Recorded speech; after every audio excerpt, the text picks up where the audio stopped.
Hello everyone, I'm Carrie Bergman from the Association for Contemplative Mind in Higher Education, and I want to welcome you to our April webinar, Practice, the Core of Contemplative Education with Mirabai Bush. Mirabai was a co-founder of the Center for Contemplative Mind in Society and served as executive director until 2008. Under her direction, the center developed programs demonstrating how contemplative practices can be integrated into fields such as education, law, business, activism, philanthropy, and youth leadership. And we built our network of thousands of people who are bringing contemplative perspectives into their lives and their work. And she is the author with Ram Dass of Compassion in Action, Setting Out on the Path of Service. She's the editor of Contemplation Nation, How Ancient Practices Are Changing the Way We Live. And she recently recorded the CD Working with Mindfulness. Mirabai teaches in the Contemplative Clinical Practice Certificate Program at the Smith College School of Social Work. And she is currently writing a book with Daniel Barbazat, director of the Center for Contemplative Mind and Society, on contemplative practices in higher education. So thanks so much, Mirabai, for presenting this information to our network today. And now I'll turn the presentation over to you. Thanks, Carrie. And hi, everyone. Thank you so much for coming. I hope you learn what you're hoping for today. And welcome to the Cyber Lounge of the Center for Contemplative Mind. It's really great to meet you out here in space. I'm going to talk today about practices in the classroom, as Carrie said. And the information is based on, is based on the reports of courses that were taught by the Contemplative Practice Fellows of the Center for Contemplative Mind and others who have come to our conferences and so on.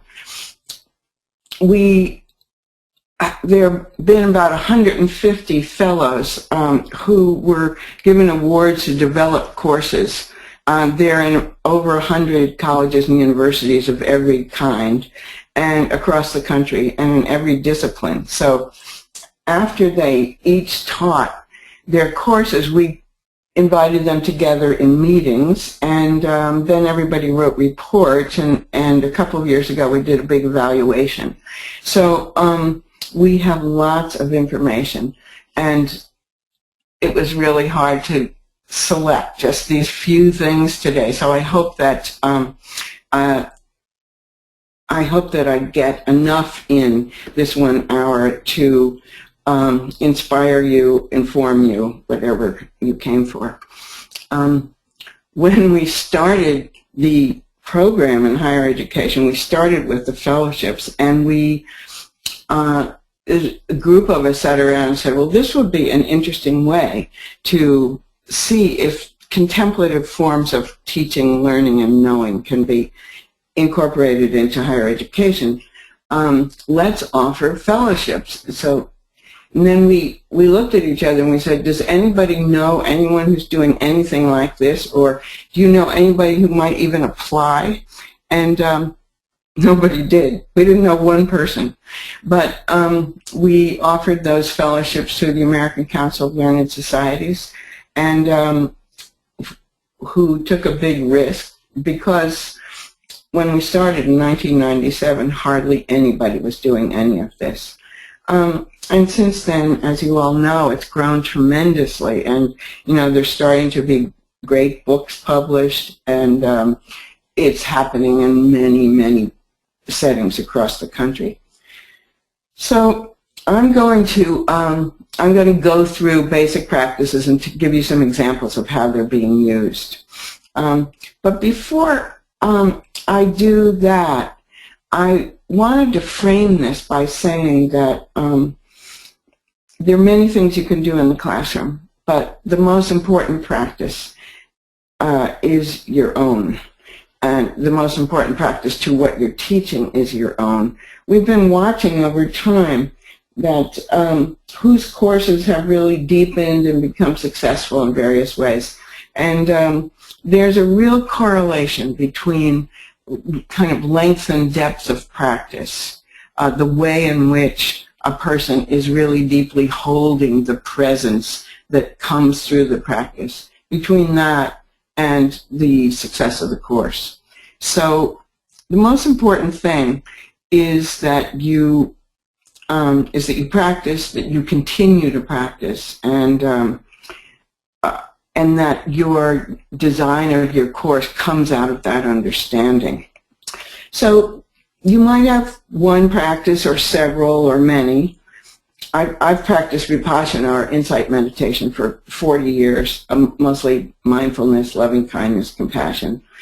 And but I also, over the years, practiced Aikido and chanting and Tai Chi and other meditations. And now I have a regular yoga practice. So your practice, I'm saying this to those of you who are beginning in this, it may change over time, and you may add things, leave things behind, and depending on your life and your needs and your changes. So whatever you decide to incorporate into your courses, make sure that you're grounded in it before you teach. Because your presence is the most important thing in the classroom, and then your experience is important, because many things can come up for students when they practice, and you'll need to know how to respond.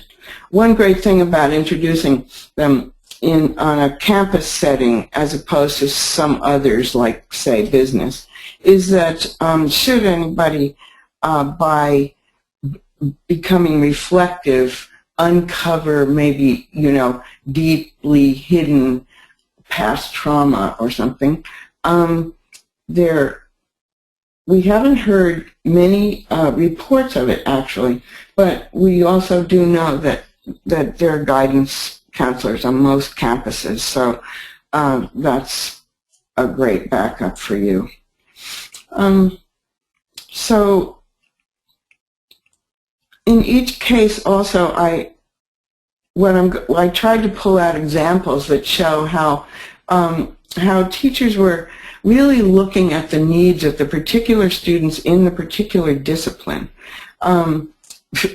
As Carrie said, I've been teaching recently at Smith in the School of Social Work, and there, these are returning social workers, so they have their degree and they're coming for advanced degree, and they've been in the field, and they are naturally compassionate, although we do teach compassion practices, but what they really need, as most caregivers do, are practices of self-compassion.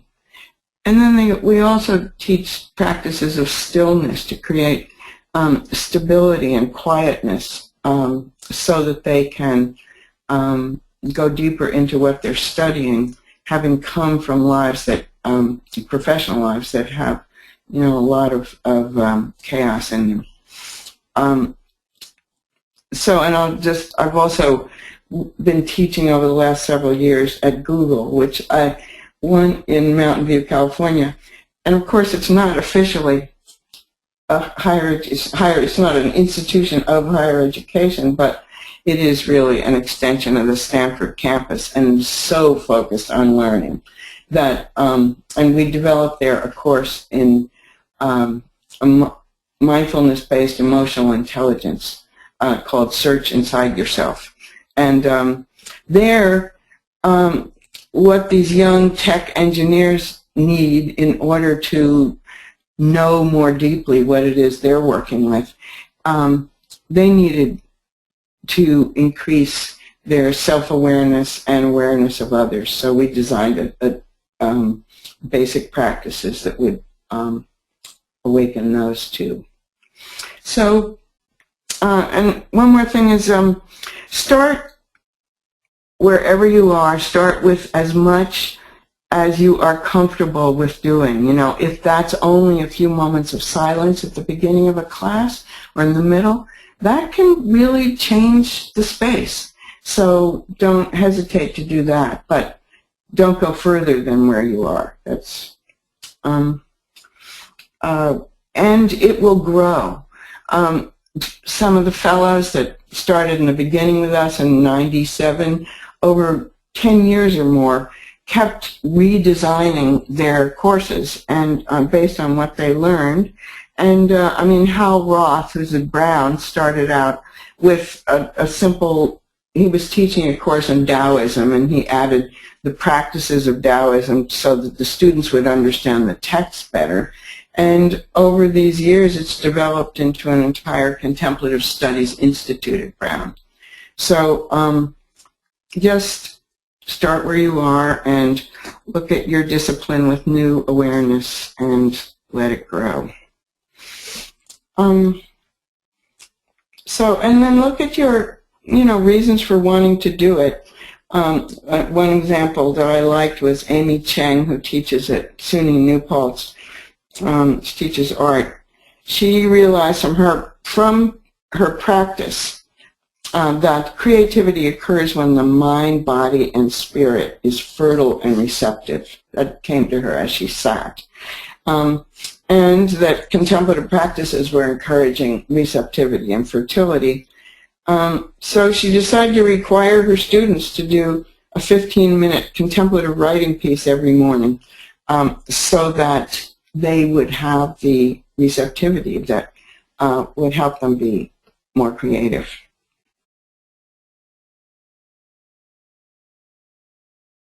I think it's always important to start with this quote from William James, because everybody does. The faculty of voluntarily bringing back a wandering attention over and over again is the very root of judgment, character, and will. An education which should improve this faculty would be the education par excellence. But it is easier to define this ideal than to give practical directions for bringing it about. That's what he thought. But now we know that there are very practical directions, and that's what these practices are about. This came from the Fellows, and these are some of, and as you probably all know by now, these are a few of the many benefits. These are the ones that were most frequently reported. Increased attention, improved concentration, increased capacity to internalize and use new concepts, enhancing creativity, skills in reflection, self-observation, and compassion, an ability to integrate academic and personal experiences, resulting in deeper engagement in the educational process, an ability to build community in the classroom and out, ability to build community and positive interpersonal relationships, the student to student and also between students and teachers, and opportunities to practice deep, non-judgmental listening and mindful speaking. It's important, and you probably have already thought this through, but that the practices that work in the classroom are those that are secular, and sometimes secular adaptations of practices that have come from religious backgrounds, but nothing that requires belief or faith. And I loved this quote from Anne Klein: students learn in a way they cannot forget. So mindfulness is the probably most used practice in the classroom. It's very simple and direct and has a lot of immediate benefits. Here we say it's a powerful contemplative practice, simple to learn. It's cultivated mainly through quiet sitting, but also through mindful walking and other kinds of mindfulness practices, mainly focusing on the breathing, but focus can be on other things as well. Not repressing thinking or emotion, but simply allowing it to come and go without judgment within the field of awareness. Paying attention in a particular way, on purpose, in the present moment, and non-judgmentally. That's from John Kabat-Zinn. I wanted to give you a couple of examples of the way people have been using it. At American University, in his course on practical environmentalism, Paul Wapner added mindfulness and other practices to help students deal with the difficulties of environmental political action, where there are few victories in a battle against immense odds. He told us that they call his course Introduction to Doom, and we know how overwhelming it can be, even when one is really mindful. But by by introducing the practice into the class, it became a way for students to be able to deal with all this bad news. It reduced their stress by allowing them to be more fully present in the moment, and then thus allowing them to pay closer attention to this important but difficult information. Paul says, mindfulness looks at what is. In politics, we are often looking away. Mindfulness turns discomfort into inquiry, the heart of higher education. It makes us more human, opens us to a new part of us not available before. Now he says, students understand that climate change is a great path to inner growth, and working on our inner growth is a terrific path to dealing with environmental issues. At Syracuse, Anne Bethel teaches mindfulness in her course on contemplative arts and society. I chose this one because it's fun. It attracts students who aspire to cultivate creativity, well-being, and compassionate connections. So it's a natural. They practice what they call paying attention and opening awareness to their connections with their surroundings and each other. So they developed this project called the Sitting Still Contemplative Video Project, which included exercises designed specifically for close, mindful observation. And they participated in a festival in New York City called Art in Odd Places. And they dressed up, there's a video of it on YouTube. They dressed up in white uniforms that said meditation crew on them. And they took their philosophy, which they named, Hey Man, Slow Down, to Union Square, where they slowly constructed a giant mandala from discarded gum wrappers in honor of Gandhi's birthday on October 2nd. So she also mentioned that non-judging is a really important part of mindfulness in their context. She said, particularly art and design students, and maybe, it's true of so many students, are hard on themselves and tend to be perfectionists. So she stressed the non-judging in mindfulness using Pema Chodron's phrase, which I really love, being unconditionally friendly to oneself. And one student wrote this in her, to Anne. Before this class, I found myself often judging my work while I was creating. I had a hard time staying in the present moment and allowing myself to relax and enjoy the process. I worried about what others would think about my art. In this course, I realized that I've gotten away from what I believe to be true art that completes me as an artist. I wanted to get back to the stage where I didn't notice the judgmental opinions of others and simply did art for myself, connected and accepting, and I did. The next practice, contemplative reading. The contemplative reading practices that have been cultivated and developed recently for the classroom have mainly come from a Christian monastic practice called Lectio Divina, although that very practice exists in almost all the sacred traditions that are based on reading the book. It's used in different ways in different classrooms, but essentially it involves reading a passage and then maybe reading it again, seeing what phrases or words arise out of that passage, sitting in silence with those words, maybe writing about those words, maybe sharing them with other people, and then coming back and reading the passage again and seeing if there's more there than there was originally. David Haskell, he gives these instructions. I'll just read them. Sit quietly and relax your minds and bodies for 1 minute. Read aloud slowly the entire text, each person reading 1 or 2 sentences, passing along the reading to the left to the next reader. 1 minute of silence and reflection. One person reads aloud a short passage that is chosen in advance. Another minute of silence and reflection. Each person shares a word or a short phrase in response to the reading, just giving voice to the word without explanation or discussion. Another person reads the short passage again. 1 minute of silence and reflection. Each person shares a longer response to the text, a sentence or two. All listen mindfully to one another without correcting or disputing. Another person reads the short passage one last time, followed by another minute of silence. I've done it with him, and it's quite profound, really wonderful. And you don't need anything except the text that you're working with, and the whole class is engaged because they're all either reading or listening at each moment.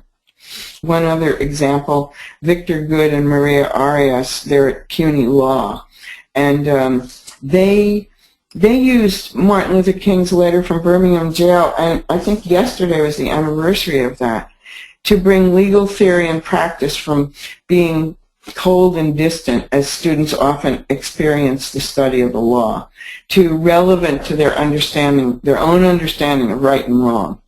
So they had the students center themselves, read the passage reflectively several times, consider the questions, what speaks to me most profoundly here, and then to write again for 5 or 10 minutes.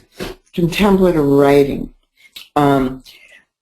Reading and writing obviously are core to the college classroom. So there are many ways to do both of these that are different from the traditional forms. And mindful writing for sure. Many people have used journal writing, either for personal reflection on practice, if they've been given the practice as homework, reflections on what they're reading in their discipline. Sunhee Gertz, who teaches English at Clark, calls the journal a conversation partner for her students. At Naropa, years ago, when it was begun, Allen Ginsberg started the Jack Kerouac School of Disembodied Poetics. Love that. But here's one of his famous homework exercises in contemplative writing. 1. Stop in tracks once a day. Take account of sky, ground, and self.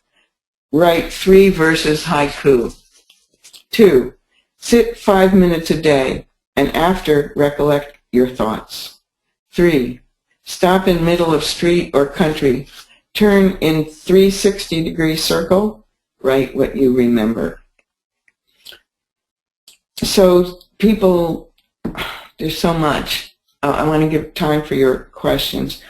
But I will say that Thomas Andrews, who teaches at Cal State, a course on animals in America, contemplating cultural, moral, and environmental histories, he did a lot of writing practices, but one was write a letter to an animal whose death you played some part in causing. So free writing is another form of writing that's used commonly now, and the idea there is to write for 10 minutes, don't stop for anything, go quickly without rushing, don't stop to look back, don't cross anything out, wonder what word or thought, just keep writing. And if you can't think of a word, just write. I can't think of it. Just keep writing. And that, particularly combined with some mindfulness practice, is very freeing for students in writing. Next slide is, I just put this in. Marilyn Nelson in writing teaches poetry and meditation at West Point. I loved what she said, to teach cadets the gifts of interiorization and humanization, that learning to confront their vulnerabilities and weaknesses through trying to meditate will teach them compassion, to teach them to see beyond surface appearance, to recognize what real strength is. And she has some wonderful examples of writing from that class. Listening. Here's a quote from Norman Fisher, who was on our board and who developed the Google course with me. To listen is to be willing to simply be present with what you hear without trying to figure it out or control it. Because truly listening requires that you do this. Listening is dangerous. It might cause you to hear something you don't like, to consider its validity, and therefore to think something you never thought before. This is the risk of listening, and this is why it is automatic for us not to want to listen. What more could you want in the classroom? Think something you never thought before. Many of us have taught a listening practice where you, I think a lot of these practices are already on our website and more will be there. But in listening, the listener treats the person and the words that the person is speaking as an object of mindful attention. So as you're listening silently in this exercise, you just allow whatever comes in your mind, like comments on it, ways to agree or disagree with the person, ways to fix what they're doing. You allow those thoughts to arise and pass away, and you bring your mind back again to the person who's speaking and the words that they're speaking, and you do that over and over. And then after the exchange, then the listener says to the speaker, what I heard you saying says that over and over until the speaker is comfortable that she was heard. It's a very powerful practice. Beholding is a practice of bringing essentially mindfulness to looking. It's always a little sad talking about beholding. It's a wonderful practice. Jody Ziegler, who taught at Holy Cross, brought this into the Fellows group originally, and she died a few years ago of cancer, and we all loved her. So I always think of her and honor her when we talk about beholding. She had her students visit the Worcester Art Museum once a week for a whole semester. And they had to go at the same time, on the same day of the week, using the same mode of transportation, to look at one abstract painting for the entire semester and answer the question, what do you see? They were instructed to refrain from research, consulting secondary sources, Googling, reading the wall text even, or even speaking to docents so that they could hear their own voices. Ziegler also asked them to report on subjective features of themselves as observers, how they felt physically and emotionally and what was going on in their lives. She felt that if she could teach her students to see one painting, to really see one painting, that they'd be able to look at all other paintings and other objects of art with that same awareness. Then there are a series of movement practices that I'll mention briefly. Walking, and some schools have a labyrinth where you can hold a question and walk the labyrinth just holding the question. There are many forms of mindful walking, holding a word or being aware of the sensations in your body. It's a great practice because students can use it walking from class to class. A number of people now have introduced yoga into their classes, and one Cressida Hayes teaches in Canada. I remember that she said at one meeting that she had the women in her class. It was a class on women's history, maybe. She's a feminist philosopher, and she had her students do the warrior pose. So their arms are out, and then notice how many of them, noticing from within, were moving forward instead of staying still, planted, steady in their center. And then that coming out of that was a whole big conversation about how we're always moving forward and we're projecting into the future without being fully aware of the present moment. Dan Holland introduced yoga into a seminar on health promotion and disability and had disabled students in the class. And he found a way to have them move in some way and bring awareness to their body to bring that same kind of present moment awareness that mindfulness brings, but not being afraid to do it through sensations of the body. The last practices I want to mention, this is Qigong, this is Charlie Halpern, who was our chair for many years, and he's teaching his law students at UC Berkeley. And then the loving kindness and compassion practices are, as you can imagine, they can be really helpful in courses that have to do with civil society, with anything, with conflict resolution, with anything in a field that has to do with injustice and suffering and the importance of developing compassion and loving kindness for self and others. As I said, we use a lot of compassion in the social work school. This is a picture of Googlers learning a compassion practice called Just Like Me, in which they look at another person and then they silently repeat phrases that are like, this person has thoughts and emotions just like me.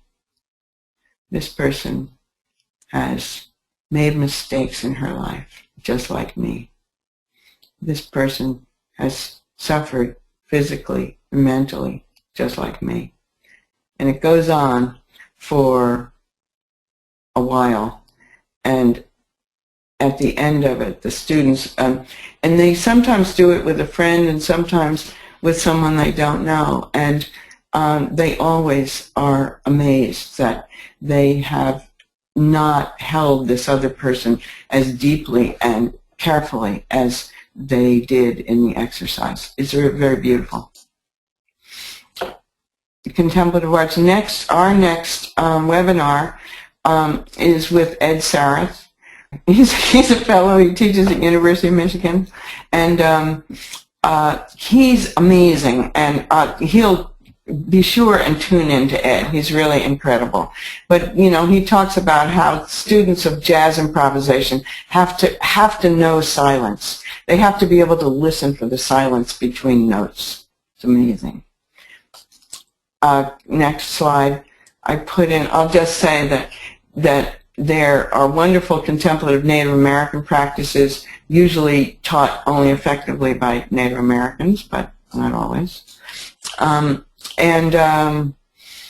Then also some people most of these are done in the classroom, but some people will, if they're using body practices or something, will move into a gym or a dance studio.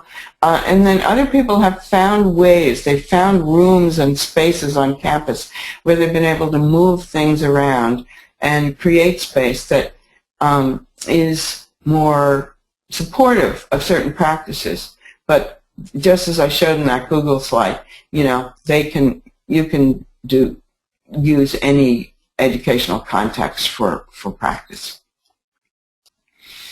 Okay, let's just take a breath and breathing in and breathing out. And after that, we'll look at the questions. These practices encourage slowing down, seeing things as they are, no prejudgment, listening deeply, appreciating reflection as part of wise decision making, appreciating intuition in learning, tension, creativity, the interconnection of all of us, and all ideas, and all life, and all learning.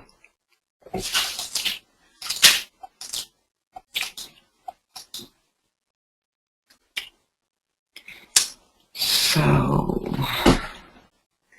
now... Thanks so much, Mirabai. So we do have some time for questions. And are you able to access the questions pane? And I'm clicking on it, and I can't see the questions.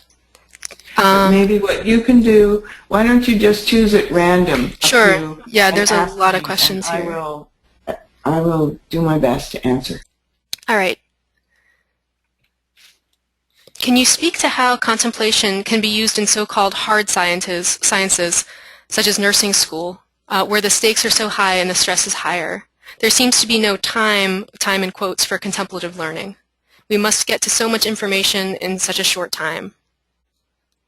It's a really good question. I remember in the beginning, someone in an English class spent, I don't know, a third of the time on one poem, and then there were all the great books looming that the students needed to have read before they went into into 102. But in general, I would say that that spending some time on practice tends to, in that students become more focused, it tends to help students get to a place of insight more quickly. So many people have reported that, if they begin their class with 10 minutes or 15 minutes of practice, that the kind of learning that they hoped would happen in the classroom happened much more quickly than they thought it would. So that's one piece of it. And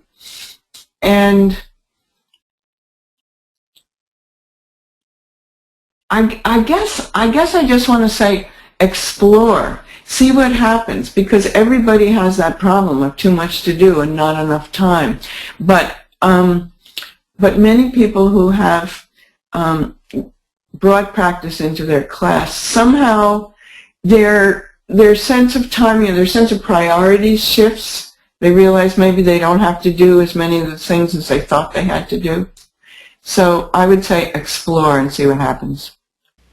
How do you address resistance from students when introducing a contemplative practice? Well, the best thing to do, of course, is to include, be very clear in your course description that these things will be included, so that you screen out people who really are resistant. And there are lots of people.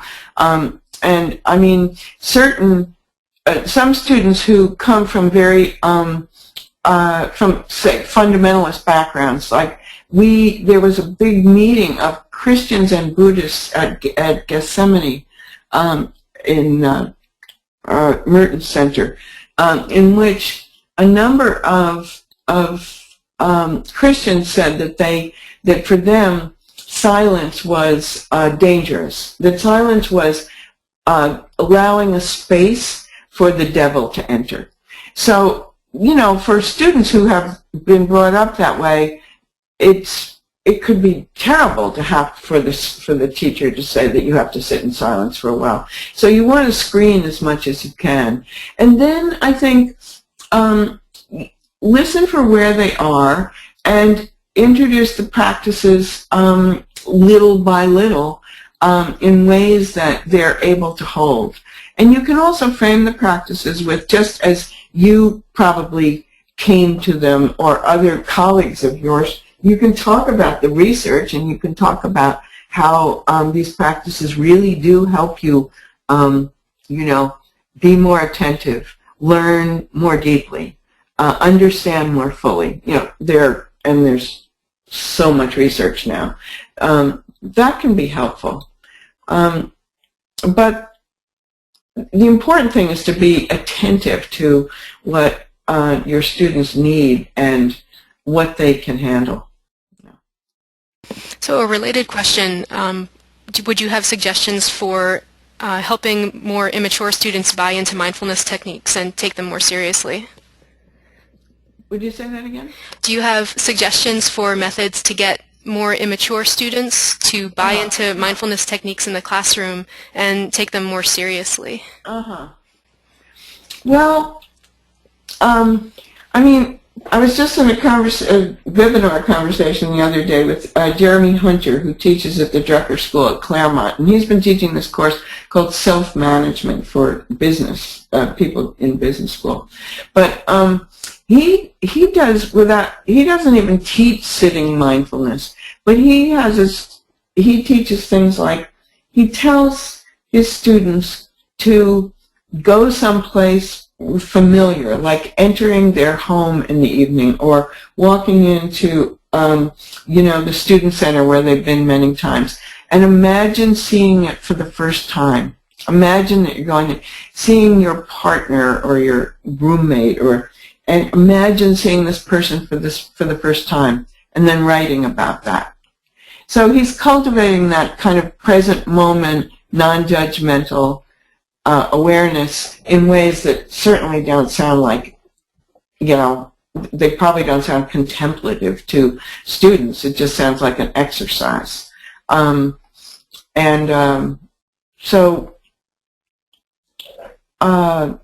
things like that, I think, might help. Sure. Here's another question about setting up a relationship with students. It would be great to hear wisdom on particular ways to create a safe space and an open space to minimize fear. Yeah.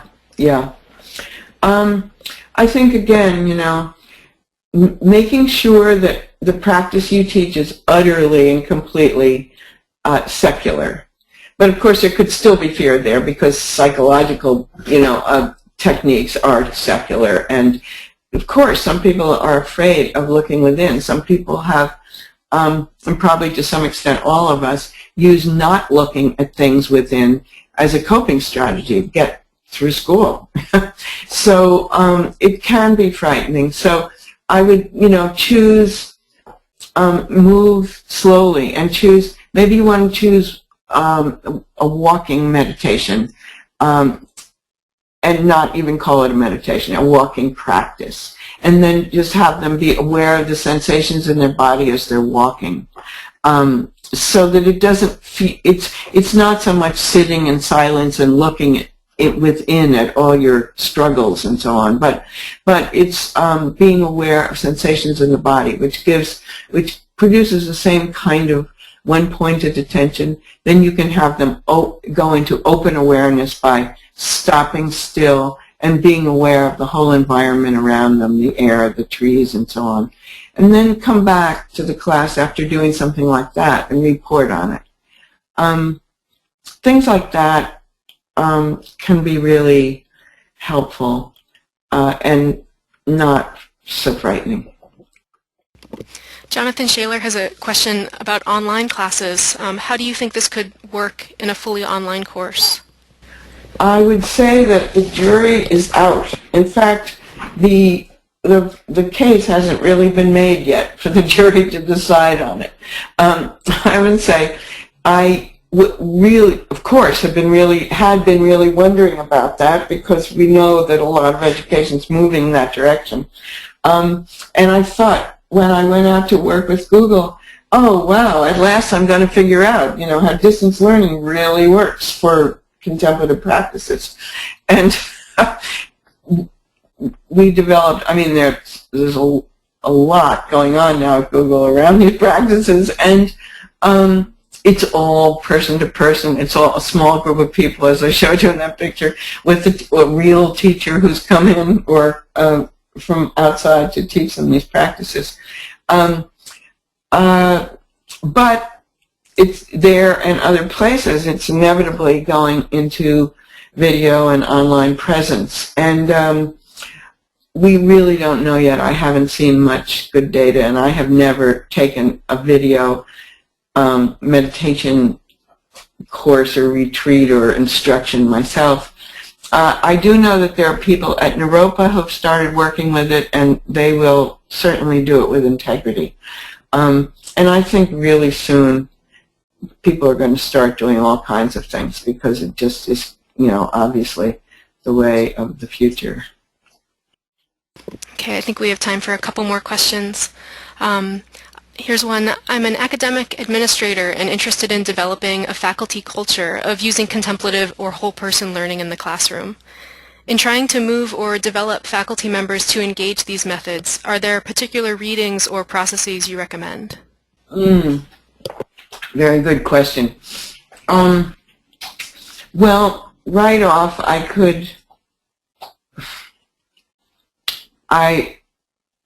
a book that sets the context is this book that we did called Contemplation Nation.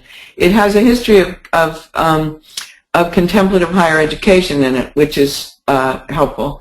And then it also shows the ways in which contemplation is being used in many different sectors of American life. So that helps people understand that this is part of a much bigger movement. Isn't quite the right word, but so that could be helpful.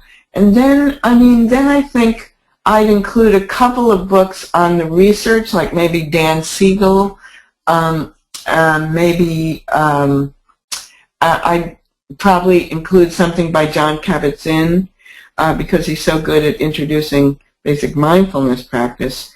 You might include something like, the